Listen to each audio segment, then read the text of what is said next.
मालेगाव शहरातील वाढत्या समस्या आणि प्रशासनाच्या निष्क्रियतेविरोधात नागरिकांनी अखेर आवाज उठवलाय।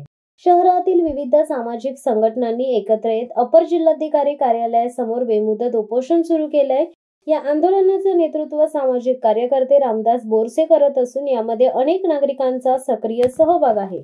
सध्या मालेगावच्या अपर जिल्हाधिकारी कार्यालयासमोर जिथे शहरातील अनेक सामाजिक संघटना एकत्र येत प्रशासनाच्या निष्क्रियतेविरोधात बेमुदत उपोषणाला सुरुवात केली आहे। मागील काही महिन्यांपासून मालेगावमध्ये घरफोड्या, महिलांवरील अत्याचार, अंमली पदार्थांचा सुळसुळाट, मोसम नदीतील प्रदूषण आणि ऐतिहासिक भुईकोट किल्ल्याचे विद्रुपीकरण या साऱ्या समस्यांकडे प्रशासन दुर्लक्ष करत असल्याचा आरोप नागरिकांकडून केला जात आहे। आंदोलनकर्त्यांचे म्हणणे आहे की हा लढा आता मागे हटणार नाही। आम्ही वारंवार तक्रार करूनही प्रशासन झोपेत आहे। आता बेमुदत उपोषण हेच आमचं उत्तर आहे।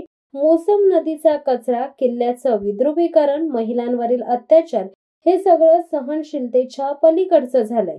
मालेगावमधील हे आंदोलन भविष्यात आणखी तीव्र होण्याची शक्यता आहे। प्रशासनाने वेळेत उपाययोजना न केल्यास शहरात कायदा सुव्यवस्था प्रश्न निर्माण होण्याची शक्यता नाकारता येत नाही। आता बघावं लागेल की प्रशासन या संतप्त नागरिकांच्या आवाजाला किती गांभीर्याने घेतं। शिवसत्ता टाइम्ससाठी अनिल धामणे, नांदगाव।